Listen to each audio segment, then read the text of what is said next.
दिन पेपर्स वगैरह में आता है। और मैं तो सोच रहा हूँ आज के दिन की जो स्टार्टिंग है ना, उसमें हम जल्दी से थोड़ा सा वार्म अप करते ही तुरंत सबसे पहले देख लेते हैं कि पिछली बार हम लोगों ने जो जीपी तक देखा था ना, उसका कोई यूज हुआ है कि नहीं हुआ है, माने पिछले पेपर्स में कुछ यूज है कि नहीं हुआ।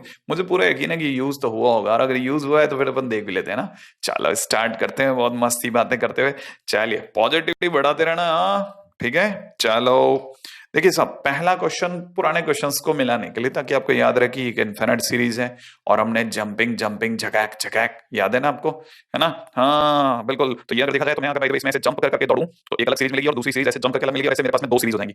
याद है, हाँ याद है कि नहीं, है ना। और इन्फिनिट सीरीज का सम का formula a upon 1 minus r, a बोले तो फर्स्ट टर्म यहाँ आई अपॉन 1 माइनस आर। ये 1 माइनस आर, आर की वैल्यू कितनी है, आर इज 1/2 का स्क्वायर है, इसलिए 1/2 स्क्वायर लगा। और यहाँ पर आर की वैल्यू कितनी बेटा, 1/3 का स्क्वायर। कैसे पता चला, 1/3 स्क्वायर से मल्टीप्लाई करके देख लिया और यहाँ पे रख दिया। सही है, तो ये अपन लगाया और फाइनली हमारे पास आंसर आ गया 19/24। बस अपने को तो वार्म अप ही तो करने का है, कुछ नहीं करना है ना। शुरुआत हुई है जबरदस्त। अब एक पुराना मेन सा क्वेश्चन देख लेते हैं, क्या कहते हो, देखिए स्टार्ट करते हैं। चलो आओ, ठीक है, आराम से देखिए, क्वेश्चन में देखा है, इसको कॉपी भी करना चाहे तो कर लीजिएगा। A1 A2 A3 से लेकर के मतलब एक जीपी सीरीज है, और बहुत इंटरेस्टिंग बात है जिनके लिए मैंने क्वेश्चन उठाया भी है ना 2020 में आया, वो तो एक इशू है ही, लेकिन साथ में इस तरह की बातें भी आपको एक बार और पढ़ानी थी मुझे। A1 नेगेटिव है, माने फर्स्ट टर्म नेगेटिव है। हाँ फर्स्ट टर्म नेगेटिव, माने हमारा आंसर वही एक्सेप्ट होगा जो नेगेटिव फर्स्ट टर्म दे दे। अब देखो दूसरी बात, यहाँ A1 प्लस A2 4 दिया है। A1 बोले तो AR, ओ सॉरी, A1 बोले तो A1 फर्स्ट टर्म, तो A बोलो, और A2 बोले तो A1R इज 4 हो गया। और यहाँ से देखा जाए तो ये कलर शायद आपको उतना पसंद नहीं आएगा जितना मुझे लगता है ये वाला आएगा। A1 प्लस A1R इज 4, और यहाँ से देखा जाए तो A1R स्क्वायर, याद है ना, A3 माने थर्ड टर्म, आपको दिमाग में भर दो। और ये बोले तो A1 R क्यूब इज 16। सही है, तो ऐसे हमारे दो इक्वेशन दी है, मैंने फर्स्ट टर्म नेगेटिव दिया, साथ में दो इक्वेशन दिया। अपन क्या करते हैं ना भाई, अपन ने पहली ये वाली वैल्यू यहाँ लिख दी, राइट, ये वाली यहाँ लिख दी जो अपन ने बनाई है, इसको यहाँ लिख दिया, और इन दोनों को देख करके एक ही चीज का आंसर होता है, डिवाइड मार दो, क्योंकि A1 से A1 कट जाएगा कॉमन करके, और R स्क्वायर कॉमन आ गया है। तो कहने मतलब फाइनली अगर देखा जाए तो ये A1 तो कट गया, ऊपर की तरफ R स्क्वायर कॉमन लेने पर 1 प्लस R डिवाइड बाय नीचे भी 1 प्लस R बचेगा, तो कैंसिल हो जाएगा। फाइनली R स्क्वायर बचेगा, कहने मतलब R स्क्वायर की वैल्यू 4 आ रही है। सही है, R स्क्वायर की वैल्यू 4 थी, R की वैल्यू प्लस माइनस 2 आई। ओहो, तो इसे क्या होगा सर, कुछ नहीं, हमको वही चुनना है जो हमें फर्स्ट टर्म नेगेटिव देगा, वरना वो R एक्सेप्ट नहीं करेंगे, चाहे दोनों फर्स्ट टर्म नेगेटिव देंगे दोनों को आउट करेंगे। अच्छा देखो, तो R की वैल्यू 2 डालते हैं कहां पर, यहां इसमें डाल देते हैं, R की वैल्यू 2 डालते ही देखते हैं 3A1 4 दिख रहा है, ठीक है। अच्छा तो A1 4/3 नहीं चलेगा भाई, क्यों, क्योंकि नेगेटिव नहीं है, ठीक है। अब R की वैल्यू -2 डालते हैं, तो -2 डालते ही -a बचेगा, -a 4 बोलते हैं A1 4, और A1 -4 सॉरी, A1 की वैल्यू -4 एक्सेप्टेबल है, A1 की वैल्यू -4 अब चलो आगे। अब यहां की बात तो हो गई, A1 आ गया मेरे पास, फाइनली मेरे पास एक A1 आया पड़ा है, एक मेरे पास R आया पड़ा है। अब माना क्या है, अभी तक तो मैं सिर्फ फर्स्ट लाइन के अंदर ही चल रहा हूं, अभी तक मैंने सिर्फ इतना ही दूर तक सफर तय किया, इसके सिवा कुछ भी तय नहीं किया भाई, ठीक है। तो मैं आपको बता दूं कि मैंने थोड़ा सफेद बयान कर दूं, ठीक है, ये सब हटा देता हूं, ठीक है। अब मैं चलता हूं सेकंड लाइन पे। ये सेकंड लाइन मुझे कह रही है कि सिग्मा में ai दिया है, i की वैल्यू 1 से लेकर 9 तक दिया, ठीक है। अच्छा ai का मतलब हो गया, पहले मैं की जगह रखूंगा A1 + A2 + A3 से लेके कहां तक भैया, A9 तक, है ना। और A1 से A9 बोले तो A1 की पूरा क्या चीज है, ये सब तो जीपी है, ठीक है। तो अगर देखा जाए तो जीपी की 9 टर्म्स का सम, जीपी की, हां जीपी की 9 टर्म्स का सम बोले तो A1 * 1 सॉरी r⁻n-1/r-1, ये वाला फार्मूला लगा दूं। क्यों, मैं इसमें कहां है वो था, मैं कहीं नहीं हुआ था, मैं r की वैल्यू सोच रहा था -2 है, r की वैल्यू -2 ये लगा फार्मूला, तो ये वाला फार्मूला लगा लेते हैं। सही है, r की वैल्यू -2 और ये, और फार्मूला के अंदर हमने जो फार्मूला लिखा उसी के अंदर r की जगह -2 लगा देते हैं, और -2 लगते ही आ जाएगा, और इससे लंबा की वैल्यू -171 आ जाएगी, ठीक। तो फाइनली अगर देखा जाए तो क्या-क्या सीखा भाई, कुछ खास तो नहीं था क्वेश्चन, क्यों, क्योंकि हमने डरावना था, इसमें मैं एक्सेप्ट करता हूं, और मेरे को ऐसे क्वेश्चंस की एक बार प्रैक्टिस करने का मौका चाहिए था, मैं पिछली बार भी आपसे मांग रहा था, ओके। मैं आपसे तब भी कह रहा था मुझे इस तरह क्वेश्चन कराने दीजिए भाई, r की वैल्यू तो आप निकाल लेंगे, लेकिन ये हो सकता है शायद किसी को याद ना रहे कि a नेगेटिव लेना है। चलो मान लो a भी नेगेटिव आ गया, तो फिर आपको दूसरी चीज जो मुझे डर लगता है ना, वो सिग्मा ai है। आप इस तरह की चीजों को लेकर हैबिचुअल तभी होंगे जब आप डीपी टाइम से करेंगे। चलें आगे, है ना बेटा, चलो, है ना, नेक्स्ट क्वेश्चन की ओर। चलो अगला क्वेश्चन, अगला क्वेश्चन क्या कहता है, the product of 3 consecutive terms of GP is 512। ओहो, 3 consecutive टर्म का प्रोडक्ट दिया है, प्रोडक्ट भूलिएगा मत। सही है, इस जगह पर ये कलर बहुत पसंद आया मुझे, प्रोडक्ट प्रोडक्ट। आपको पता है प्रोडक्ट जीपी का मिल जाए, मैं तुरंत मान लेता हूं मेरे तीनों टर्म्स a/r, a और ar होंगे, और इनका प्रोडक्ट a क्यूब होता है, और a क्यूब दे रखा है 512। समझ रहे हैं, a क्यूब कितना दे रखा है 512, बोले तो a = 8, डन। तो a की वैल्यू कितनी आ गई 8। अच्छा देखो, लेकिन मैं आपको भूलने नहीं दूंगा कि हमारे 3 टर्म हमने ये मान लिया, राइट, 3 टर्म a/r, a और ar। ओहो ये लाल रंग अब मुझे पकड़ेगा, ओके। एनीवे अब ये क्या कह रहा है, ये कह रहा है 4 टर्म, 4 जो है वो ऐड करना है फर्स्ट और सेकंड में, मैंने थर्ड में नहीं। इसका मतलब जिस दिन इसमें किसी ने 4 ऐड कर दिया तो ये +4 बनेगा, और ये a + 4 बनेगा, और अगला ar बनेगा, बनेगा ना दोस्तों, है ना। ओके ओके ओके, आपसे मेरी बात हो चुकी है तो मुझे इसमें लिख के भी नहीं लिखना। हां अच्छा, और क्या कह रहा है, and 3 of these terms are now in AP, मैंने सिर्फ ar को कुछ भी नहीं कहा, अब ये जीपी में बन गए, तो एपी में बन गए, पहले जीपी में थे, और एपी में आने के मतलब, एपी का मतलब है बीच वाले का डबल इज इक्वल टू वाला सम, याद है ना, ये एपी में बने, इसका मतलब ये कि बीच वाले का डबल, बीच वाला कौन है, a + 4, उसका डबल कर दें, तो 2 times a + 4 is equal to a/r + 4 + ar। मैं किनारे वाला सम कर दिया, और एक की जगह 8 डाल दिया, समझ आप, हां एक की जगह 8 डाल दिया, सॉल्व करेंगे तो कुछ r मुझे लगता है क्वाड्रेटिक आएगी, राइट है, r में क्वाड्रेटिक आई और r की वैल्यू आ जाएगी, ठीक है। क्या आई वैल्यू, r की वैल्यू आई -2, एक तो 2 आई है, r की वैल्यू हाफ आई है, ठीक है। इससे मेरे पास r की जो दो वैल्यू आई ना, अब आप में से कई लोग कंफ्यूज हो सकते हैं कि सर 2 लें या 1/2 लें, पिछली बार तो सर आपने नेगेटिव के कारण वो 2 लिया था, नहीं नहीं नहीं, इस बार नेगेटिव का कोई कांस्टेंट है ही नहीं, कोई लफड़ा है ही नहीं, तो फिर सर कैसे चुने भाई, हमारे को ये बात ध्यान में, ये आप प्रैक्टिस करोगे ना तो आपको पता चलेगा r की वैल्यू जैसे 2 और 1/2 आई, तो 2 से हो सकता है इंक्रीजिंग मिल जाए, और 1/2 से डिक्रीजिंग मिल जाए जीपी, समझ लो आपको नहीं दिखा, जैसे 2 अपने पे 4 8 16 बढ़ती हुई जीपी मिली, इसे इंक्रीजिंग जीपी बोलेंगे, यही हाफ रखो 16 8 4 डिक्रीजिंग जीपी, लेकिन अगर बाहर से देखा जाए तो दोनों अंदर से सेम है, सही है। अब क्वेश्चन में क्या मांगा था, सम बताओ इन तीनों का भाई, 16 8 और 4 का सम तो 32, नहीं 8 और 12, 12 के हिसाब से कितना 28, लो सब डी आंसर हो गया, समझ रहे हैं, answer is B B B B, क्योंकि सम दोनों ही केसेस में 28 है ना। हां आराम से, चलो स्टार्ट करते हैं, अगले क्वेश्चन पे चलें। दोबारा बता दूं, चलो दोबारा देख लेते हैं भाई, एक्चुअली मैं बता देता हूं, मैंने थोड़ा जानबूझ के मेन से क्वेश्चन इसलिए उठाए क्योंकि ये वो क्वेश्चन होता है ना कि हम क्या होता है, हम जीपी में जीपी के क्वेश्चन करते हैं, एपी में एपी करते हैं, ये बदमाश एपी में क्वाड्रेटिक, एपी में जीपी, जीपी में एपी, एपी जीपी एचपी में, ऐसे मिला मिला के खेल रहे हो, तुम्हारे पास जगह नहीं होती, तो इनके क्वेश्चन निकालने में मजबूती रहती थोड़ी, पढ़ दिया भाई 512, सीधी बात, तो एक 512 हो गया, एक की वैल्यू हटा दी। 3 टर्म जो थे उन्हें कह रहा था कि पहले और दूसरे में 4-4 जोड़ करके रखा जाए तो ये एक एपी बन जाएगी। तो मैंने सब में 4 जोड़ा, ठीक है? तो ये एक एपी बन गई ये तीनों से। एपी बनते बीच वाले डबल, इसको किनारे वाला सम किया, क्वाड्रेटिक आ गई। क्वाड्रेटिक सॉल्व करी 2 और 1/2 आ गए। रखने पर एक बार इंक्रीजिंग क्वाड्रेटिक जीपी मिली बिल्कुल सेम वाली। तो सम का 28 आ गया, है? चलो आगे चलते हैं। चलो अगला क्वेश्चन कह रहा है एबीसी, फिर से मेंस का क्वेश्चन ले रहा हूं, पहले बोलिए चलो। एबीसी अपने आप में 7 दिया, तो 13 टर्म है। Respectively of a non constant AP if these are also 3 consecutive terms of GP. Question कह रहा है कि एबीसी जो है वो अपने आप में 7वीं, 11वीं और 13वीं टर्म में एपी की। ओके, इसका मतलब ये कि 7 टर्म है, इसका मतलब ए जो है वो सॉरी ए जो है वो a + 60 है। 7वीं टर्म है भाई, ठीक 7 है, मतलब बोला खुला। फिर कह रहा है कि जो नेक्स्ट टर्म है वो एपी की 11th टर्म है, तो इसका मतलब a + 10d और 13 टर्म है तो a + 12d। ये भी है, इसी है। अब सामने वाला ये भी कह रहा है कि ये एबीसी जो है वो जीपी में, अगर ये जीपी में है तो इसका मतलब b² बराबर ac का काम करेगा। b² बोले तो a + 10d का whole square equal to a + 60d। तो मैं यहां पे a को थोड़ा बड़ा कर दूं और d को बड़ा कर दूं, नहीं तो ये आगे जाके भिड़ जाएगा ना। Okay, a + 12d, a + 10d, ठीक है? तो b की जगह एक b की जगह करते हैं हम लोग कितना, a + 10d, a + 6d multiplied by a + 12d। Right है? ऐसा कर ले। हाँ, तो जैसे ही मैं इसको सॉल्व करूंगा ना तो ये क्वाड्रेटिक दिख रही है साफ, है ना? ए में और डी में। अब a² से a² कैंसिल हो जाएगा खुद ही। अच्छा जो बचेगा a और d में बचेगा, मुझे लगता है d कॉमन आ जाएगा। d का कॉमन आते ही दिखा है, 2d कॉमन आते ही एक वैल्यू आई, एक d। अब या तो d 0 होगा तो 0 होने से तो मना कर देगा, इसका यूज खत्म हो गया। तो a की वैल्यू आ गई -14d। आगे चलो, आगे क्या? अब क्वेश्चन में मांगा क्या है? डिमांड है भाई की a/c की। a कौन है? a + 60, c कौन है बेटा? a + 12d। a की जगह कितना रखना है? -14d, 60 की जगह 60 -14d प्लस में 12d सॉल्व कर लेंगे, ठीक है? तो हमारे को a/c की वैल्यू फाइनली कितनी आ रही है? 4। खत्म। अरे ये घटाना ही तो है, -8d अपॉन -2d, आप ही घटा लो, 4 आ गया। है ना? आसान सा क्वेश्चन था, अभी मेरे साथ, ठीक है? कोई बात नहीं, लगता है ना? लेकिन मैंने मेंस के क्वेश्चन निकालने के लिए ये सब करा, ताकि मेरे को पता है कि मेंस के क्वेश्चन कैसे होते हैं, ठीक है? अब चलते हैं हम लोग अगले टर्म की ओर, अगली चीज की ओर। ना जीपी में हमारी काफी मेहनत हो गई है, प्रॉपर्टीज पिछली बार पढ़ी ली थी, क्वेश्चन हमने काफी कर लिए हैं, और अब चलते हैं ज्योमेट्रिक मीन में, ठीक है? ओके, हाँ भाई अगला ज्योमेट्रिक मीन देख लें। हाँ, मैं ज्योमेट्रिक मीन के पहले थोड़ा मैं आपको याद दिला दूं कि हम लोगों ने इससे पहले अरिथमेटिक मीन देखा था, ठीक है? क्या देखा था? Arithmetic mean. अरिथमेटिक मीन में हम लोगों ने 4 टाइटल देखे थे। जो 4 टाइटल देखे थे उसमें से पहला टाइटल का नाम था 1 अरिथमेटिक मीन, ठीक है ना? Between A and B. अच्छा जो हमने सेकंड टाइटल देखा था वो देखा था n arithmetic mean, between A and B, है ना? हमने जो थर्ड टाइटल देखा था वो देखा था सम ऑफ अरिथमेटिक मीन, ठीक है? या n अरिथमेटिक मीन। और जो हमने फोर्थ टाइटल देखा था वो था रैंडम, ठीक है? रैंडम नंबर्स का arithmetic mean, random numbers arithmetic mean. अच्छा तो फिर हम अब जीपीजे में क्या करेंगे? मैं यहाँ पे क्लियर कर दूं। जो हम लोग ज्योमेट्रिक मीन में पढ़ेंगे ना वो ये पढ़ेंगे, पहला टाइटल होगा 1 ज्योमेट्रिक मीन, ठीक है? Between A comma B. Second number पे हम क्या पढ़ेंगे? n geometric mean, between A comma B. Third number पे हम क्या पढ़ेंगे? प्रोडक्ट, बस यहाँ सम था और यहाँ प्रोडक्ट हो जाएगा, product of n geometric mean, है ना? और फोर्थ नंबर पे हम लोग रैंडम ज्योमेट्रिक मीन ये पढ़ेंगे, ठीक है? तो कुल मिलाकर हम लोग 4 चीजें पढ़ने वाले हैं। अब आप देख लीजिए बिल्कुल सेम टू सेम है। तो पहली चीज ज्योमेट्रिक मीन से हिलने से पहले नोट डाउन कर लो कि मैं बिल्कुल वही कर रहा हूं जो मैंने एएम में करा था। आप में से किसी को तकलीफ नहीं आएगी, है ना? तो मैं जो समझा रहा हूं बहुत ध्यान से सुनो कि ये सब बिल्कुल रिदम में होता है। हम क्या करते हैं ना, जब इसे स्नेक डाइस से देखते हैं तो क्लियर नहीं होता। ये टीचर को बताना पड़ता है सेम है भाई, बिल्कुल सेम है, ठीक है? तो देखो अब क्या है, जब हम पहली चीज पढ़ेंगे ना 1 ज्योमेट्रिक मीन, तो कैसे होगा वो बताता हूं, ठीक है? तो मैं आपको बता दूं, हम लोग ज्योमेट्रिक मीन को कैपिटल जी से डिनोट करते हैं। तो ये आप लिख लो, डिनोटेड बाय कैपिटल जी, ठीक है? डिनोटेड बाय कैपिटल जी, ठीक है? तो कैपिटल जी से डिनोट करते हैं एक बार। अच्छा दूसरी बात सुनिएगा कि इसका मतलब ये कि कोई भी let capital G is geometric mean between A comma B. मान लेते हैं ए और बी के बीच में जी करके ज्योमेट्रिक मीन है, ठीक है? इसका मतलब समझना, मतलब समझिएगा, लाइन टू लाइन मतलब बहुत जरूरी होता है। अगर किसी ने कह दिया ना कि जी ए और बी का ज्योमेट्रिक मीन है, इसका मतलब ए, जी और बी जीपी में है। अगर किसी ने कह दिया कि alpha is geometric mean of m, n, मान लो किसी ने ये शब्द बोला कि अल्फा m और n का ज्योमेट्रिक मीन है, इसका सीधा मतलब m, अल्फा और n जीपी में होंगे। ये पहली लाइन है जो आपको ध्यान रखना है, ठीक है? आप धीरे-धीरे ये चीजें क्लियर कर दोगे, ठीक है? अच्छा, अब आपको मेरी बात समझ में आ गई, लेकिन जीपी में होते ही क्या होगा? जीपी में होते ही, है ना, बीच वाले का स्क्वायर इज इक्वल टू किनारे वाले का सम आ जाएगा, किनारे वाले का प्रोडक्ट हो जाएगा। याद है ना, एबीसी अगर जीपी में होते हैं तो क्या होता है? B square is equal to AC होता है ना? तो वैसे ही एजीबी अगर जीपी में है तो G square is equal to AB होगा, बराबर G is equal to under root AB होगा, ठीक है? यहाँ पे हम पॉजिटिव नंबर्स को लेते हैं नॉर्मली अप टू 12। हालांकि हम लोग आने वाले टाइम में माने जब थोड़ा बड़ी हाई क्लासेस में स्टडी करेंगे तो हम किसी भी तरह के नंबर्स का ज्योमेट्रिक मीन ले सकते हैं, पहली चीज। दूसरी चीज देखिएगा, ठीक है? अब बात करते हैं n ज्योमेट्रिक मीन्स बिटवीन। बहुत ध्यान से, ये वो समय ना जब आप अपनी सारी एनर्जी मेरे साथ लगा दीजिए, ठीक है? आपको सब समझ में आएगा, आप जैसे नोट डाउन करते चलेंगे, ठीक है? n geometric mean between A and B. मतलब अब n ज्योमेट्रिक मीन क्या नाम क्या होगा, कैसे लिखोगे सर? भाई हमने एक ज्योमेट्रिक मीन था उसे कैपिटल जी से दिखाया, n ज्योमेट्रिक मीन होगा g1 g2 g3 से लेकर gn, आया? ऐसे दिखाएंगे। अच्छा अब क्या होगा, इसका मतलब a g1 a और b के बीच में, मैं आपको दिखा दूं, a और b के बीच में g1 g2 g3 से लेकर डैश डैश gn करके मैंने ज्योमेट्रिक मीन डाल दिए, क्योंकि सामने वाले ने कहा था कि ज्योमेट्रिक मीन रखो। अच्छा लेकिन जैसे ही मैंने डाले ये जीपी बन गया। अच्छा फिर क्या हुआ, ये इसकी फर्स्ट टर्म बनी, ये इसकी सेकंड टर्म बनी, g2 इसकी थर्ड टर्म बन गई, g3 इसकी फोर्थ टर्म बन गई और gn इसकी tn+1 बन गई, ये इसकी tn+2 बन गई। और दुनिया ने कहा अरे tn+2 b है, हाँ और tn+2 b है तो इसका मतलब tn तो यार अपना a into r की पावर n minus 1 होता था। तो लोगों ने दिमाग लगाया अरे tn अगर a r की पावर n minus 1 होता था, माने अगर यहाँ n है तो यहाँ एक कम है तो tn+1 a r की पावर n होगा, हाँ, और tn+2 एक कम कम करो कम n+1 होगा, हाँ। तो दुनिया ने कहा इस tn की जगह a into r की पावर n+1 रख दो, वो भी हो जाएगा। इससे r की वैल्यू r की power n+1 equal b by a हो जाएगा और r की वैल्यू क्या आ जाएगी b by a की होल पावर 1 upon n+1। ओ लेकिन ये क्यों लाए? क्योंकि हमको चाहिए, हम ऐसा क्यों करें? आर पे क्यों आए? हमको क्या चाहिए था? हमें ज्योमेट्रिक मीन चाहिए थे। तो ज्योमेट्रिक मीन के लिए आर की जरूरत पड़ी थी क्या? अरे हमें जीपी में कोई भी अननोन टर्म्स लाना हो तो पहले आर चाहिए फिर ए चाहिए, तो इसका मतलब चाहिए तो सही। अब जैसे मान लो किसी ने कहा फर्स्ट ज्योमेट्रिक मीन दूसरा, तो फर्स्ट ज्योमेट्रिक मीन का मतलब हो गया जीवन और जीवन का मतलब हो गया टी2, जीवन माने टी2 बोले तो ए आर, ए तक तो ठीक है, आर की जगह पर मैं रखूंगा बी बाई ए की whole power 1 upon n plus 1। अब किसी ने कहा नहीं मुझे तो सेवंथ ज्योमेट्रिक मीन दूसरा, तो सेवंथ ज्योमेट्रिक मीन का मतलब जी7, जी7 का मतलब हो गया टी8, इसका मतलब ए आर की पावर 7 ए इनटू आर की जगह देंगे B by A 1 upon n plus 1 की पावर 7, 7 यहां आ जाएगा। क्या सर? अरे 7 यहां आ जाएगा, यहां आएगा 7। अच्छा जो पावर वो इसके साथ आ जाएगी, हां एक minute sir, you mean to say कि आप ये मुझे समझाना चाहते हैं कि कल को किसी ने अगर हमसे अगर 16th ज्योमेट्रिक मीन मांग लिया होता तो वो जी16 होता? मैंने कहा हां, और वो ए आर की पावर 16 ही होता? मैंने कहा हां, इसका मतलब ये कि वो ए इनटू बी बाई ए की होल पावर 16 बटा n प्लस 1 होता? मैंने कहा हां। अरे वाह, तो मैं सोच सकता हूं कि कल को किसी ने मान लीजिए मेरे से 31st ज्योमेट्रिक मीन पूछ लिया होता तो मैं जी31 लिख करके सीधा a into b by a की होल पावर 31 बटा n प्लस 1 बोलता। मैंने कहा वाह, अब आप सीधे धीरे-धीरे। तो अब थर्ड आते हैं, तीसरा टाइटल क्या कहता है? तीसरे टाइटल ने कहा कि हमें चाहिए प्रोडक्ट किसका? इन सब का। अब तीसरा टाइटल था product of n geometric means. इसका क्या मतलब है सर? इसका मतलब ये है कि हमसे किसी ने g1 g2 g3 से लेकर के gn की मल्टीप्लाई करवा ली और पूछ लिया बताओ इसकी वैल्यू क्या होगी? अच्छा, अब यहाँ काम की बात क्या है? यहाँ काम की बात ये है कि ये आए कहाँ से थे?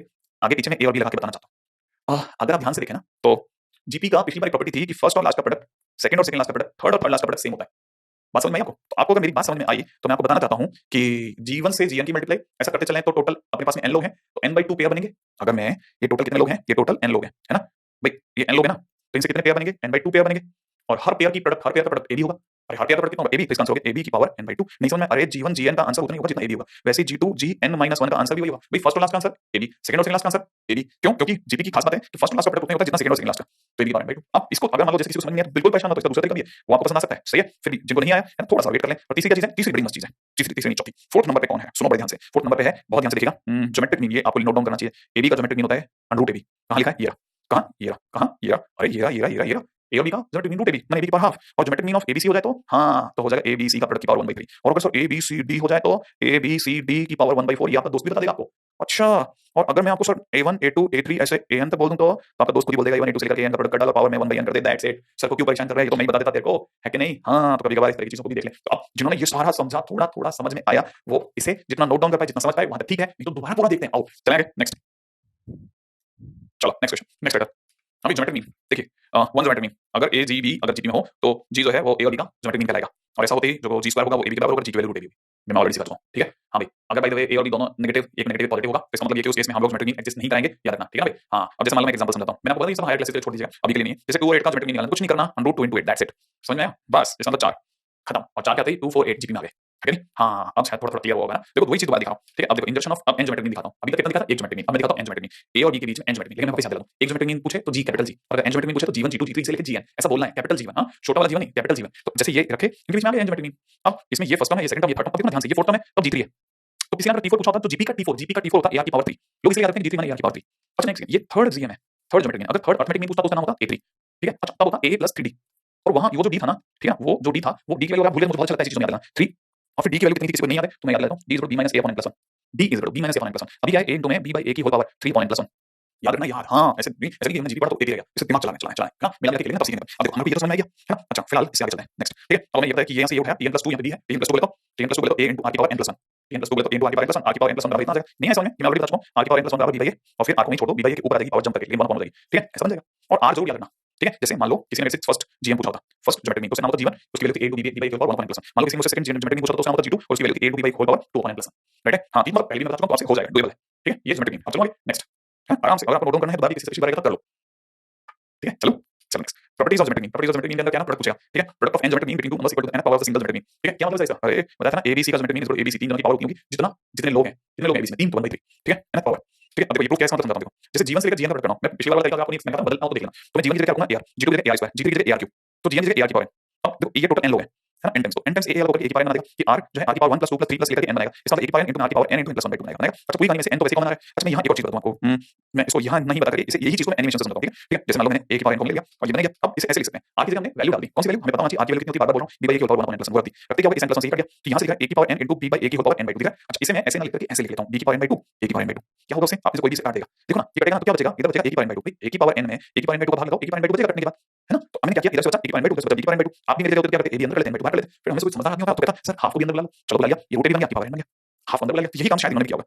ओके, हाफ को अंदर बुला के देखो, सही सोचा था। इसका मतलब √a की पावर n ना, √a कौन? ज्योमेट्रिक मीन जी। अरे वो a g b वाला g, याद है ना, उसमें g की वैल्यू कितनी थी, √a। तो इन्होंने क्या किया, √a की जगह g की पावर n। इसीलिए ये कह रहे थे कि इनका प्रोडक्ट जो होता है वो एक अरिथमेटिक मीन के nth डिग्री के बराबर होता है, ठीक है? ओ आगे बढ़े, नेक्स्ट पॉइंट, है ना? चलो आगे, यही बात को जो ये लिखा है इसको लिखने का ये तरीका है, लिखने का तरीका है, बस ये बताना है। नेक्स्ट, 3 और 3072 के बीच में 4 ज्योमेट्रिक मीन इंसर्ट करिए, करते हैं वो, नाम से लिख देते हैं 3 G1 G2 G3 G4 कर दिए। अब ऐसा नहीं कर दिया और बन गया, हाँ अब चलते हैं, ऐसा नहीं है, बताने नहीं आगे हम कौन से करें। तो क्या करना पड़ेगा, सबसे पहले r निकालो, पहला काम r बोले तो b/a, 3072 अपॉन 3 की होल पावर 1 अपॉन n + 1, कितने का 4 करेगा तो 1/5 कैरी लो। अब जैसे आप इसे काटोगे तो ये 3 से कटा, ये तो 10 टाइम्स तो ये गया और ये 2 4 हो गया, 1024 2 की पावर 10 होता है, बाहर 1/5 चली है, 5 से कटा 2 टाइम्स तो 2 की पावर 2 बोले तो r की वैल्यू 4 आ गई, है ना? शानदार सी बात, r की वैल्यू भाई, r की वैल्यू दूसरा काम करना है, बोलो क्या चाहिए, G1 बोले तो AR, G2 बोले तो AR2, ठीक है? समझ में आया? अगर किसी ने G3 मान लिया तो AR3, ठीक है? G4 मान लिया तो AR पावर 4। अब क्या करना है, कुछ भी नहीं, बस वैल्यू रख देना है, कैसे? जैसे a यहाँ आ गया, a की वैल्यू 3 है, इंटू 4 मतलब 3 × 4 का स्क्वायर, ये 3 × 4 का क्यूब, ये 3 × 4 की पावर 4। आगे आप लगे कौन सा मतलब है, ये चीज हमने यहाँ दिखाई है, सही है? ये भी है, ये है, r निकाला, r की वैल्यू 4 आई, ठीक है? रख दिया, सॉल्व हो गया, ठीक है ना? हाँ, ज़रूरी आपके साथ में मेरी बातें चलें और आपका दिमाग चले, बहुत ज़्यादा ज़रूरी है, ठीक है? चलें आगे, नेक्स्ट, चलो नेक्स्ट क्वेश्चन करते हैं, रेडी? क्वेश्चन लग रहा है कि इनका ज्योमेट्रिक मीन बताइए, कितने लोग हैं ये, और रैंडम है, जीपी में नहीं है। तो पहली चीज, रैंडम नंबर्स जो हमारे दिमाग में सबसे पहले चमकनी चाहिए भाई। हाँ, क्या ये तो रैंडम नंबर्स हैं, और जैसे रैंडम नंबर्स का दिमाग में आएगा तुरंत दिमाग में आना चाहिए क्या, 5 लोग हैं ना, तो 2 × 5 × 10 / 5 / 10 / 1/4, 125 की पावर 1/5, कैसे 5 लोगों का A B C D E की पावर 1/5 ऐसा करने का ज्योमेट्रिक मीन याद है ना, बताया था ना। तो जैसे ऐसा करोगे ये कुल मिलाकर बन जाएगा कितना 4 से कोई कट गया हां 2 और ये फिर 2 से फिर 5 तो ये बना 5 की पावर 5 बना ये पावर 1/5 से 5 cancel answer is 5 that's it. सही है बहुत सिंपल चलो आगे चलेंगे नेक्स्ट क्वेश्चन करते हैं। ठीक है कितना आसान नोट डाउन करते चलना ऐसा नहीं सिंपल छोड़ दिया है ना। ये देखने में डरावने वाले क्वेश्चन ए और जी मिला करके ठीक है। अच्छा मैं आपको बता दूं पहली बात ए और बी के बीच में दो अर्थमेटिक मीन डाले गए तो ये एपी बनी ठीक है। दूसरी बात ए और बी के बीच में दो ज्योमेट्रिक मीन डाले गए तो ये जी बनी इसमें कोई डाउट तो नहीं है ना, याद करते जाना ध्यान रखते जाना ठीक है। अब दूसरी बात सुनो है ना एपी बनी एपी में बीच का सम इस बटे किनारे वाला का सम होगा इसका मतलब a1 + a2 की वैल्यू a + b होगी बेटा है ना। अच्छा जी में क्या होता है कि किनारे मतलब बीच का प्रोडक्ट इस बटे किनारे वाला प्रोडक्ट क्योंकि प्रोडक्ट तो इक्वल डिस्टेंस टर्म्स के बराबर होते हैं तो इसका मतलब जी1 * जी2 जो होगा वो a * b के बराबर होगा है कि नहीं। अब क्या करो रख दो चलो करते हैं। तो इसकी वैल्यू अगर देखा जाए इसकी वैल्यू अगर देखी जाए तो ये अपने यहाँ पे बना a + b और नीचे वाला बना ab खत्म answer is a + b upon ab simple है कि नहीं। अरे बिल्कुल बहुत ही प्यारा सा क्वेश्चन मैं पहले बोला मास्टर फॉर्म में खेलेगा आज हां और मास्टर के साथ में उसे सारे बच्चे खतरनाक शॉट खेलेंगे दे दनादन मारेंगे एक एक चीज अपने समझ में आ जाएगी भाई साहब पॉजिटिविटी की बाहर जाएगी। देख लेना अगला क्वेश्चन का प्रोडक्ट ना दिया जीएम का ab पावर n/2 प्रोडक्ट मांगा याद नहीं है क्या क्या क्या नहीं आता अरे अच्छा लगा नहीं आता अरे product is ab power n/2 होता है नहीं आता अरे ab पावर n/2 अभी तो सिखाया था है ना। तो क्या करना है a या b या इसका मतलब ये प्रोडक्ट कितना हो जाएगा प्रोडक्ट इज 4 * 1/4 की पावर 3 ज्योमेट्रिक मीन बोला तो 3/2 हां लेकिन सही तो बन गया मैं कह रहा हूं ठीक है। इसका मतलब क्या ऐसे नहीं समझ में सुंदर रेडिंग निकालता हूं तो क्लियर बन गया कितना सिंपल है। आप सोचो क्या मस्त सी चीज चल रही है ज्योमेट्रिक मीन में इतनी आसान चीजों को रखा है। मैं तो तीन क्वेश्चन एक स्लाइड पे बता रहा हूं आपके सामने और सारे ऐसे क्वेश्चन से कहीं ना कहीं देखने को मिलते हैं तो आपसे होने लग जाएंगे। मैं कह रहा हूं हीमोग्लोबिन बढ़ता है चैप्टर से ठीक है। आप में से लोगों को तो मतलब मेरा नजर 15 होता है शायद स्केल पे आप में से लोगों को 18 19 चल रहा होगा ठीक है। हां चलें ओके ओके ओके चलो अभी क्वेश्चन करते हैं क्या नाम है मेंस में रेडी चलो ये क्वेश्चन मेंस का देखते हैं क्या कहता है m अपने आप में l और n का am है ठीक है। m is arithmetic mean of l, n ये सुनते ही अगली लाइन में l m n ये जो 11 आया ना इसे ap में मान लो इसका मतलब m = l + n/2 या l + n = 2m बीच वाले बराबर इसे तय कर दो ये पहली लाइन बोला है यहां तक क्लियर। अच्छा ये हमारा पहला काम हो गया। दूसरी लाइन पे चलो सेकंड लाइन क्या कहती है सेकंड लाइन कहती है g1 g2 g3 l और n के बीच में तीन ज्योमेट्रिक मीन है ओके। और ये तीन ज्योमेट्रिक मीन है तो हम इसे लिख देते हैं पहले एक बार आपके लिए लिख देता हूं मैं बात ना मुझे बस लिखने का समझिए कि l और n के बीच में तीन ज्योमेट्रिक मीन है जिनके नाम है g1 g2 g3। ये सुनते ही मेरे को पता चल गया पहली चीज जीती है पहली चीज आदत होनी चाहिए आदत कैसे करते हैं ऐसे करते हैं सर ने ऐसे किया मैंने ऐसे करना है ठीक है ऐसे आदत होनी चाहिए। पहले मैंने l और n के बीच में लिखा लिया लिखने के बाद सबसे पहला काम जो भी करना है वो है r कॉम्बिनेशन ज्योमेट्रिक मीन मतलब पहले दिमाग में लो क्या आपको कॉम्बिनेशन निकालना है फार्मूला तो b/a = 1/n + 1 यहां n कितना है 3 कैसे पता 3 ज्योमेट्रिक मीन निकालना है तो 3 हो गया तो पहली बात देखो रखूं तो l की जगह b की जगह n इसकी जगह a की होल पावर 1/3 + 1 बोले तो n/l की होल पावर 1/4 क्लियर। अच्छा दूसरा काम भी हो गया मैंने इस लाइन का यहां से यहां तक हिसाब लगा दिया मैंने एक लाइन तोड़ देता हूं आगे बढ़ता हूं। अब तीसरी बात है थर्ड पॉइंट कैसे सामने वाले को g1 to the power 4 2 times g2 to the power 4 plus में g3 की पावर 4 है। अच्छा g1 मतलब a into r g1 मतलब a into r की पावर 4 g2 मतलब a into r स्क्वायर की पावर 4 g3 मतलब a into r की पावर a r क्यूब की पावर 4 है ना। ऐसे धीरे धीरे बढ़ो सब दिख जाएगा। अब देखो धीरे से a कौन है यहाँ l है a यहाँ l है और b यहाँ n है फर्स्ट टर्म लास्ट टर्म को a और b बोलते हैं ठीक है। अच्छा मैं यहाँ l रखूं l की पावर 4 r की जगह देता हूं n/l की पावर 1/4 की पावर 4 ओ सॉरी ठीक है एक जगह l लिख रहा हूं पावर 4 में भाग देता हूं ठीक है 2 की जगह 2 एक की जगह देता हूं कितना एक की जगह मैंने रख दिया l कर दूं r स्क्वायर माने s स्क्वायर n/l की पावर 1/4 का स्क्वायर तो स्क्वायर की जगह 2 की पावर 4 ठीक है। अच्छा एक की जगह देते हैं बहुत ध्यान से कुछ नहीं रखना है बस काम करना है ठीक है। ऐसा नहीं कुछ कोई नहीं बस सिर्फ रखना है और छोटी सी कैलकुलेशन करनी है स्ट्रक्चर ले तो समझने ले स्ट्रक्चर काट दो इसमें ठीक है। एक की जगह कितना l r की जगह n/l की पावर 3/4 ठीक है की पावर 4 कोई भी r की पावर 4 कैसे ले लो ठीक है l की पावर 4 को ले लेकिन अब ये काम करते हैं चलते हैं l की पावर 4 और यहां से ये दोनों कैंसिल हो जाएंगे फाइनली n/l ठीक है 2 times l to the power 4 और ये बचेगा कितना n square by l square और ये बचेगा l की पावर 4 इनटू में कितना इनटू में n cube by l cube ये बचेगा ठीक है सबका 4 4 कटेगा तो मैंने इसे लिख दिया इसका मतलब ये बचा l क्यूब n ये बचा 2 times l 4 l square n square plus में बचा l 4 n क्यूब सॉरी ठीक है।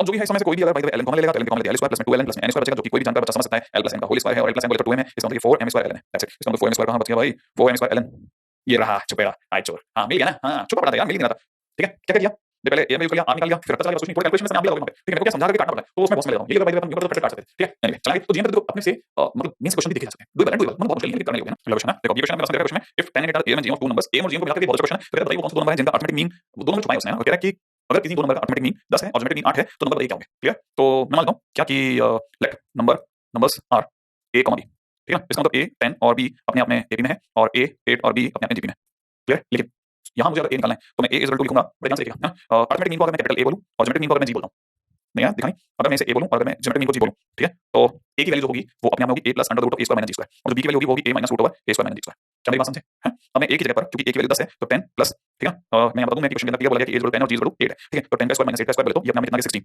ठीक है। अच्छा और अगर मेरे सामने b पूछा तो ये हो जाएगा कितना 10 - √10 का स्क्वायर - 8 का स्क्वायर तो ये अपने हो जाएगा 8 ठीक है 10 का स्क्वायर - 64 36 6 ये हो जाएगा 4 सॉरी क्लियर। हां तो कितना आ जाएगा 4। अब आप इसे क्या बोल रहे हैं सर क्या से हां अब मैं बोल रहा हूं यही जो है क्वेश्चन ऐसा क्वेश्चन ये भी वर्ड आना लेकिन ये क्वेश्चन और जो मैंने दिखा वो दोनों क्वेश्चन जिस कांसेप्ट पे बेस्ड है वो मैं आपको भी पहले लिखा देता हूं ठीक है। बहुत ध्यान से सुनना इंपॉर्टेंट कांसेप्ट बहुत ही ध्यान से सुन रहे हैं तैयार है ना बिल्कुल आप सभी तैयार हो गए कांसेप्ट है बहुत काम का ठीक है ना। क्या कर सकते हैं कि जैसे मान लीजिए कि मेरे को किसी ने बोला कि जो इक्वेशन है ना जैसे मान लीजिए कि इक्वेशन इन रूट्स अगर मेरे को इक्वेशन लिखने को देंगे तो लिखूंगा x² - α + β x + α β = 0 लिखूंगा फिर रूट्स में रूट्स अगर α β हो तो ये होगा ना ठीक है। अच्छा रूट्स का वैल्यू ध्यान रखना अच्छा काम बात बिल्कुल आप ध्यान से सुनो जो मैं समझा रहा हूं। अच्छा अगर मैं अल्फा और बीटा का है ना रूट्स का अगर मैं am पूछूं तो आप मेरे को जवाब दोगे α + β/2 और मैं अगर अल्फा बीटा का ज्योमेट्रिक मीन पूछूं तो g की वैल्यू बोलोगे √α β बोलोगे अच्छा इसका मतलब ये कि अल्फा बीटा की जगह मैं g² भर सकता हूं भर देता हूं ठीक है। तो मैं वापस बोल दूं है ना a और g अल्फा बीटा के am और gm है इससे पहले क्या भूल जाओ a, g are arithmetic mean and geometric mean of alpha, beta first point ठीक है। वापस मैं रखना नॉर्मल अब जरा सुनिए ध्यान से धीरे से सुनना। सो इक्वेशन विल बी ठीक है, x y और अल्फा प्लस बीटा की जगह मैं लिख देता हूं 2a। क्या क्या क्या, अरे अल्फा प्लस बीटा की जगह मैं 2a लिखता हूं, लिख सकता हूं मैं। अगर मैं अल्फा बीटा की जगह 2a लिखता हूं तो कैसा हो जाएगा, clear 2x plus alpha beta की जगह g स्क्वायर 0।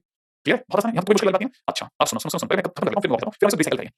अगर मेरे से किसी ने x मांगा होता, x क्या मांगा होता, x, तो मैं अगर बाबा को याद करता हूं तो बाबा के according 2a plus minus under root of 4a square minus 4 times c square upon 2 लिखोगे, लिखोगे, लिखते ही आप इसे a plus minus under root a square minus g square कर लोगे। अच्छा फिर x की दो वैल्यूज आएंगी, x की दो वैल्यूज आएंगी, x की दो वैल्यूज आएंगी, है ना, एक आएगी a plus under root a square minus g square, एक आएगी a minus root over a square minus g square आएगी। अच्छा फिर बात ध्यान सुनो, x की जो दो वैल्यूज आएंगी क्वाड्रेटिक इक्वेशन से सीधी धारा लगाने पर x की जो वैल्यूज आती हैं वो रूट्स होती हैं, ठीक है। इसका मतलब ये वाली पार्टी को मैं अल्फा बोलता हूं, बीटा होगी।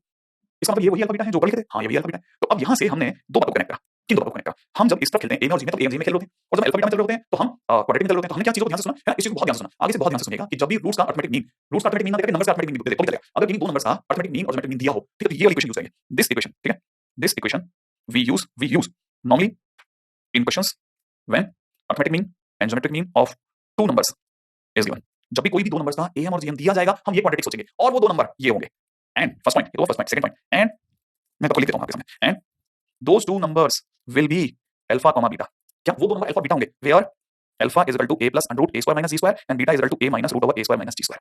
ठीक है, तो अगर वो दो नंबर कौन से होंगे कोई पूछे तो ये फार्मूला लगाएंगे जैसे मैंने लगाया, ठीक है, कैसे लगाया मैं भी वापस बैक करता हूं, ठीक है। आपने कोई भी अगर यहां तक भी चीजों को क्लियर कर दिया हो तो मैं पीछे जाऊं, है ना, दोबारा से देख ले, ठीक है, एक बार करके। तो हमको क्या याद रखना है, हमको तो याद रखना है, अब दोबारा सुनो, जैसे अब ये क्वेश्चन शायद आपको शायद जल्दी समझ में आएगा। देखो अब मैं ये सब हटा देता हूं, हटा दिया, हटाने के बाद आप दोबारा देखो, क्वेश्चन कह रहा है कोई भी रैंडम दो नंबर्स का am 10 है और gm 8 है, इसका मतलब a की वैल्यू 10 है और g की वैल्यू 8 है, वो नंबर नहीं पता, तो नंबर्स विल बी, वो नंबर क्या होंगे, ठीक है, वो नंबर होंगे दो, कौन कौन से दो भाई, एक तरफ होगा a plus root over a square minus g square, एक होगा a minus root over a square minus g square, एक जगह 10 plus root over 10 square minus 8 का स्क्वायर 16, एक होगा 10 माइनस रूट ओवर 10 का स्क्वायर माइनस 8 का स्क्वायर 4।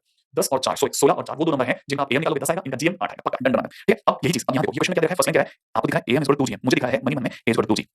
अब क्वेश्चन है ये किन्हीं दो नंबर्स के am और gm है जिनके बीच में संबंध है, कोई भी दो नंबर के am और gm में ये रिलेशन है, रिलेशन दे रखा है, वो दो नंबर्स का रेशो क्या होगा, ठीक है। अब वो दो नंबर्स क्या होंगे, तो आपने को पता है रेशो, वो रेशो होगा किसके बराबर, वो दो नंबर्स होते हैं a plus a square minus g square upon a minus root over a square minus g square होता है ना। हमने एक ही जगह कितना लिखता हूं, एक ही जगह 2g प्लस इसकी जगह 2g रखते हैं 4g square minus g square upon नीचे भी 2g minus 4g square minus g square, ऐसा करते हैं। g को मान के क्या 2 प्लस रूट 3 और 2 minus root 3 B option is right answer है कि नहीं। अब जिन्होंने नहीं लिखा होगा वो यहां लिख ले, ठीक है, और थोड़ा मैं रुक जाता हूं यहां पे, ठीक है, आराम से मेरे को बहुत इंटरेस्टिंग कंसेप्ट है, बहुत काम का कंसेप्ट है, एक बार इसकी वजह से चीजें पकड़ नहीं आती। तो वो दो नंबर जिनका am और gm दिया था ना, उन्हें निकाल के हमेशा यूज करना, ठीक है, आप कर लेंगे आराम से, ठीक है। बड़े ध्यान से चलना, मुझे पता है ये सब काम बहुत अच्छे से कर सकते हैं, ठीक है, फार्मूला बहुत काम का, कहीं बहुत बुक्स में कदम बुक्स देखने को मिलता है, मैं क्वाड्रेटिक में करवा सकता था, लेकिन फिर मुझे लगा कि क्वाड्रेटिक में am gm 2 वाली, अब यहां तो कर सकते हैं, चले नेक्स्ट चलो अगला क्वेश्चन है। अगला क्वेश्चन देखो, ये alpha mean and geometric mean of roots of the equation, the given equation. अब ये क्वेश्चन को डील करने तो क्या करेंगे, आपने बताया उसने रूट्स के टर्म में अगर इक्वेशन को देखा जाए, रूट्स के टर्म में अगर इक्वेशन को देखा जाए, रूट्स के भी टर्म में, रूट्स के am gm के टर्म्स में अगर इक्वेशन को देखा तो इक्वेशन थी x2 - 2ax + g स्क्वायर 0।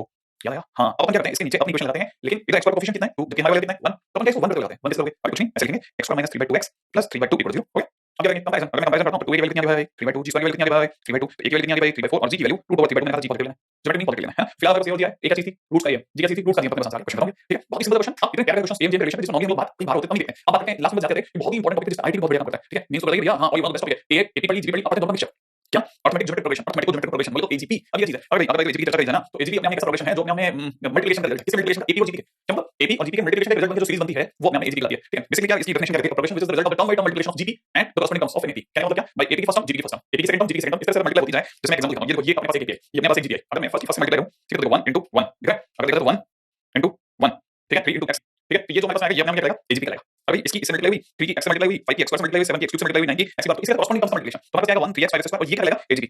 अब यहाँ एक चीज क्लियर कर देखो, देखिए तो है कि एपी एपी एपी चलते दिख रही है आपको, और इधर x 1 * x 1 * x square x cube x बार 4 ये पता जीपी है, तो हमारे पास एपी है जीपी और जो दोनों का रिजल्ट बनेगा वो फाइनली बन जाएगा एजीपी, ठीक है। तो ये कॉमन मतलब पैटर्न है, लेकिन अब यहाँ इसका रिजल्ट बनाने के लिए क्या करना, ये भी बहुत इंपॉर्टेंट है। मैंने एक लाइन बोली थी जीपी के सम के दौरान, ठीक है, और मैं प्रूफ इसका मैं प्रूफ इसलिए बताऊं मैं आपको कि मैंने लाइन बोली थी, मैंने कहा था जीपी के प्रूफ से एक चीज स्पष्ट हो जाती है, एक चीज क्लियर हो जाती है कि जब भी कोई भी ऐसी सीरीज जिसमें हर आने वाला टर्म पिछले टर्म से एक फिक्स कांस्टेंट से मल्टीप्लाई होकर आ रहा हो, नॉट सेइंग जीपी, मैंने कहा मैं जीपी नहीं बोल रहा, ऐसी कोई भी सीरीज जिसमें हर अगला टर्म किसी खास नंबर से बराबर मल्टीप्लाई होकर आ रहा हो, उसका सम निकालने का फिक्स तरीका है कि आप पूरी सीरीज लिखें, फिर जिस नंबर से मल्टीप्लाई होगा उससे मल्टीप्लाई करके सीरीज को दोबारा लिखें, एक नंबर पुश करके, और पुश करने के बाद दोनों को आपस में घटा दें। ये तरीका मैंने आपको जीपी में सिखाया, ठीक है। तो चलिए फ्रीक्वेंट बात करते हैं नेक्स्ट पॉइंट पे। अब ये इसमें बेसिकली उससे जाऊं, पहले आपको एन टर्म के बारे में हल्की फुल्की जानकारी हो तो ठीक है, ठीक है। ये एन टर्म क्या है भाई, हमें पता है कि in general by the way AP की एन टर्म लिखी जाती है, तो एपी में क्या होती है, a + b a + 2d से लेकर a + m - b, ऐसी अगर जीपी की टर्म्स लिखी जाती तो ये अगर जीपी के फर्स्ट टर्म को मैं b कहता हूं तो b br br square br की पावर n - 1 ऐसा होगा, तो ये इसकी एन टर्म, ये इसकी एन टर्म, तो इन दोनों के प्रोडक्ट से जो एजीपी आएगी भाई वो देखना ऐसी होगी, राइट है। अगर वो ऐसी होगी तो जो इस एन टर्म का मल्टीप्लिकेशन होगा वो अपने आप में इसका एन टर्म क्रिएट करेगा, ये एन टर्म ही हमें पता होना चाहिए बस। अब एन टर्म करने की किन चीजों की जरूरत है, ठीक है, ध्यान रखो फार्मूला देखो क्या है, यहां तक तो एपी का एन टर्म और ये जीपी का एन टर्म, ये दोनों का दैट्स इट, आपको रटना नहीं है, रटना तो है ही नहीं, दिमाग से दिमाग लगा बस। अब एन टर्म के लिए हमें किस चीज की जरूरत पड़ेगी, नॉर्मली हमें ए की जरूरत पड़ेगी, एन की जरूरत पड़ेगी, डी की जरूरत पड़ेगी, डी की बहुत कम पड़ेगी, फिर आर की पड़ेगी, डी की बहुत कम पड़ेगी, राइट है। अच्छा तो हमारे को कुल मिलाकर चार चीजों की जरूरत पड़ेगी, A N D B R, D R not D, B तो बहुत क्लियर है, ठीक है, जैसे दिखाता हूं, ठीक। अब देखो जैसे ये सीक्वेंस है, अब इस सीक्वेंस के अंदर अगर मुझसे किसी ने एन टर्म पूछा तो मैं पहले तो जानता हूं कितना एजीपी है, ठीक है, चला भाई 1 4 7 एपी दिखा था, 1 x x2 जीपी दिखा था, तो एजीपी होगा। अब इसमें एपी को अलग करके दिखा दूं, ऐसा समझ लो एपी अलग कर दी, दूसरी तरफ जीपी दिखा देता हूं, ठीक है। अगर मैं आपसे इस एपी का एन टर्म पूछूं, इस एपी का एन टर्म, तो एपी का एन टर्म जानना कोई मुश्किल काम नहीं है, a + n - 1 * d, ठीक है भाई, तो मिला कितना 3 n - 2, क्लियर? अच्छा मैं इस जीपी का नेट पूछता हूँ, इस जीपी का नेट पूछता हूँ, इस जीपी का नेट सोचने के लिए क्या करना है? a into तो देखो a की जगह 1 into r की जगह x, क्योंकि x से मल्टीप्लाई होगी ना हर किसी की, सही है? तो ये हो जाएगा x की पावर n - 1 स्क्वायर हो गया। अब फाइनली अगर देखो दोनों से x की पावर n - 1 और इससे मिला के जो प्रोडक्ट आएगा वो आएगा 3n - 2 times 3n - 2 multiplied by x की पावर n - 1, वो एजीपी का नेट हो जाएगा। That's it. क्या बात समझ में आई? मैंने एपी का नेट निकाला, जीपी का नेट निकाला, दोनों को मल्टीप्लाई कर दिया। तो यही काम मुझे लगता है इन्होंने किया होगा। नहीं, इन्होंने फार्मूला रखा, इन्होंने कौन सा फार्मूला रखा? इन्होंने फार्मूला रखा a + n - 1 * d multiplied by b * r की power n - 1 that is tn। तो उसमें सारा सामान भरेंगे, राइट है? देखो जरा, अगर अपन एक चीज बनता है n - 1 * 3 x की पावर n - 1 मल्टीप्लाई करके वही आया जो हमने सोचा था। अब किसी तरीके से निकालो, मेरे तरीके से, वो किस तरीके से, चार फार्मूले याद करके, चार बिना फार्मूले याद करके, बहुत आसान सी चीज है। मैंने तो नॉर्मली नहीं पूछा था तो ज्यादा इससे प्रेशर लेना, जो पूछा था तो उस प्रेशर लेना बस, मेरे को लास्ट में और थोड़ा जानिए सबको जल्दी से होगी, ठीक है? तो बिना आपको प्रेशर आगे चलता हूं, ठीक है? चलो, sum of first and term of AGP, इसको लेकर ये दो फार्मूले हैं, आप चाहे तो नोट डाउन कर लें, ठीक है? ये दो फार्मूले दिखने में कितने जल्दी से ना, हां एक बार चाहो तो नोट डाउन कर लो, ठीक है? कर लो। दूसरी बोर्ड लग गया, सोचो कितना बन गया होगा, है ना? फिलहाल ये मतलब फार्मूला आप लोगों ने लिखी है, लेकिन मैं चाहता हूं कि फार्मूले दिमाग में लगाएं, ठीक है? हाँ भाई, मैं आपको क्वेश्चन दिखाता हूं, ये आपके सामने एजीपी है, ठीक है? बहुत आसान होता है, लिटरली बहुत आसान होता है, इतना कि आप आने वाले समय में बहुत इजी ये क्वेश्चन को कर सकते हैं, ठीक है? मैं आपको कोशिश करता हूं समझाने की। एजीपी को पूरा लिखें, 1 + 2x + 3x² + 4x³ dash dash dash का मतलब इनफिनिट सीरीज, दैट्स इट, ठीक है? लिख लिया, लिखने के बाद बस दिमाग से ये सोचें कि किसकी मल्टीप्लाई हर बार हो रही है ना? इसकी मल्टीप्लाई मल्टीप्लाई हर बार हो रही है, ठीक है? बस इतना सोचो, सब दिमाग में पता चलेगा। अब ये 1 2 3 बोलो, सोचो क्या मल्टीप्लाई हुआ है? x, फिर x, फिर देखो x से मल्टीप्लाई हुआ, x तो x² बना, फिर x मल्टीप्लाई x³ बना, हर बार किसकी मल्टीप्लाई हो रही है? x की। तो जिसकी मल्टीप्लाई हो रही है, ठीक है? जिसकी मल्टीप्लाई हुई है उसको पूरी सीरीज से गुणा करें, ठीक है? किसकी मल्टीप्लाई हो रही है, अब क्या टर्म याद रखना है आपको, ठीक है? याद ये रखना है कि जिसकी मल्टीप्लाई हो रही है उसे पूरी सीरीज में मल्टीप्लाई करके एक टर्म पुश करके लिखें। क्या क्या क्या क्या अभी तो तुम्हें लिख दिया, करके लिखें, अब आप पढ़ सकते हो आराम से, मैं समझाता हूँ। तो हर बार x मल्टीप्लाई हो रही है, पूरी सीरीज की x से गुणा करो। अब बताइए क्या करना जानता है, लेकिन कंफ्यूज क्यों होता है? x की ऐसे भी करनी है ना, ऐसे भी करनी है, पूरी सीरीज में तो s भी है ना, उसमें भी करेंगे, बिल्कुल करनी है। तो x * s कर ले बेटा। अब जिस दिन तू 1 की इस 1 की x से गुणा करेगा, x आएगा, बिल्कुल। अब x को यहां लिख के एक स्थान सरका के लिख, अच्छा 2x के नीचे, फिर इसकी x गुणा कर क्या आएगा, 2x² वो यहां लिखो, फिर इसकी x गुणा करके 3x³ आएगा, वो आगे सरका के लिखो, ठीक है? And so on. माने जिसकी मल्टीप्लाई हो रही है पूरी सीरीज से गुणा करो, एक स्थान सरकाओ और दोबारा लिखने के बाद 1 सेकंड रुको मत, क्या करना है, खट से घटा दो। जैसे आप घटाओगे ना, घटाते ही आपकी आंखें अपने आप चमक जाएंगी, s कॉमन आ जाएगा, 1 - x बचेगा, इधर से 1 एज इट बचेगा, 2x - x गया, x बचेगा या x² बचेगा या x³ बचेगा, एंड सो ऑन। और अगर आप थोड़ा सा भी ब्रेनस्टॉर्मिंग करेंगे तो आपको इनफिनिट जीपी दिख गई। दीदी अच्छा इनफिनिट जीपी का सम कितना होता है बेटा? a/1 - r, तो a की वैल्यू 1 / 1 - r, किससे गुणा हो रही है? x से, तो 1 - x, तो s * 1 - x इक्वल टू इतना, तो s = 1 / 1 - x का होल स्क्वायर। समझ गया? क्या मेरी बात समझे? अगर आपको मेरी ये छोटी सी ब्रेक समझ में आ गई तो उसमें जिसकी मल्टीप्लाई हुई वाली जो इंग्लिश लिखी उसे हटा करके यही चीज दोबारा बताता हूं, दोबारा लिखो, ठीक है? क्या करना है, कुछ खास नहीं करना, सीरीज लिखो, ठीक है? जिससे मल्टीप्लाई हुई वो किससे हुई, हर बार x से, x मल्टीप्लाई करके दोबारा लिखो, फिर घटा दो। घटाते क्या होगा, जैसे ही घटाओगे s कॉमन आ जाएगा, 1 - x बचेगा, वही पूरी सीरीज लिखी, ये अपना इनफिनिट जीपी है, लेकिन बेटा ये अपना इनफिनिट जीपी, इसका सम इस फार्मूले से ये आएगा, ठीक है? तब तक इसको नीचे ले जाओ, अगर आप इसे नीचे ले गए तो यार क्वेश्चन कितना सिंपल क्वेश्चन है, ठीक है? तो आप फटाफट से नोट डाउन कर लो, ठीक है? मैं आपको फटाफट से अभी करके चलता हूं, मुझे फटाफट वाला लास्ट के 2 मिनट और आपसे घर को करके फिर आगे चलूंगा, ठीक है? मतलब साइंस टाइम, ठीक है? चलो अगला क्वेश्चन, ये देखना बहुत सिंपल है, यहां 8 दे रखा है और अगर d मैंने बताओ क्या होगा। आप तो सोचो ये सीरीज है, ये साफ पता चलता है कि ये टर्म एपी है, देखा ना, ये एपी चल रहा है और साथ में 1/4 का स्क्वायर साफ बता रहा है, इजी चल रहा है, इजी, तो क्या करो, इसको एक सीरीज बना के लिख लो। 8 को एक बार इग्नोर करो, s = सीरीज लिखी 3 + 3 + d * 1/4 3 + 2d * 1/4 का square and so on infinite. लिख दिया, लिखने के बाद सोचो किससे मल्टीप्लाई हो रही है हर बार 1/4 से, तो 1/4 की s पूरी से गुणा करो, ये बन जाएगा s/4, ये बन जाएगा 3/4, लेकिन 3/4 इसके नीचे लिखना और यहां हो जाएगा 3 + d / d * 1/4 का square and so on, right है? जैसे मैंने इनफिनिट आपस में इनको लिखा, घटाना चालू करो, जैसे जैसे कम करोगे यहां से बन जाएगा 3s/4, है कि नहीं? बहुत सिंपल, देखो इस यहां से 3 कॉपी हो जाएगा, अच्छा ये 3 की जिस दिन गुणा करोगे 3 बटा 4 से, ये 3 बटा 4 कट जाएगा, यहां से बचेगा d/4, ठीक है? जिस दिन इसे खोलोगे ना तो 3/4 के स्क्वायर से 3/4 का स्क्वायर कट जाएगा और यहां से बचेगा d/4 का स्क्वायर, ठीक है? तो अगला बचेगा d/4 का cube and so on infinite. अब ये इनफिनिट जीपी यहां से, देखना इस जगह से इनफिनिट जीपी चल गई, 3 नहीं है उसमें शामिल, ठीक है? तो यहां से 3s/4, 3 को कहा 2 बेटा पॉपुलर और इनफिनिट जीपी का सम का फार्मूला लगा लिया, a/1 किससे गुणा हुई है, r कितना है, 1/4, तो 1 - 1/4, इसका मतलब मेरे तरफ बन गया 3 + 4 कर दिया d/3, राइट है? अच्छा अब कुछ और सोचने लगा, बिल्कुल आ रहा है, अच्छा ये s = फाइनली 4/3 * 9 + d/3, ये मुझे दिखा है, ठीक? s की वैल्यू, अच्छा आपको मैंने s के से इग्नोर करके लिखा था 8 को, तो s की जगह 8 रख दूं, इस s की जगह दिख रहा है, इस s की जगह 8 रखना था, 8 = 4/3 और यहां से 9 + d/3, तो 4 से 2 टाइम्स, ठीक है? 6 और ये क्या लिया मैंने 9 + d, ठीक है? तो यहां से हो जाएगा 6 और 6 18, तो d की वैल्यू 9 आ गई, लो साहब दैट्स इट। क्या बात समझ गए, क्या मस्त चीज है, तो मतलब इजी का एक क्लास आइडिया पड़ गया, अब यहाँ पे बहुत अच्छा है, बहुत प्यार से आईटी में मेंस में जबरदस्त यूज है, ठीक है? तो अगली बार मैं बिना टाइम वेस्ट करे जाता हूं, बस मैं टोटल मैथ्स में वैसे परेशान हो रहा हूं, ठीक है? लेकिन नाम क्या लूं, हां चलिए ओके, लेकिन चलते वही बहुत जरूरी मैसेज, मतलब जितना सामान करते हो भैया उनसे बहुत मिलता है, ठीक है? एक बात, दूसरी बात क्या, भाई उनसे मार्क्स चलती रहती है, प्रेम प्यार चलना चाहिए, बहुत ज्यादा इंस्टा जरूर रहे, मास जरूर रहे, पानी पीते रहने की तरह से, चलिए।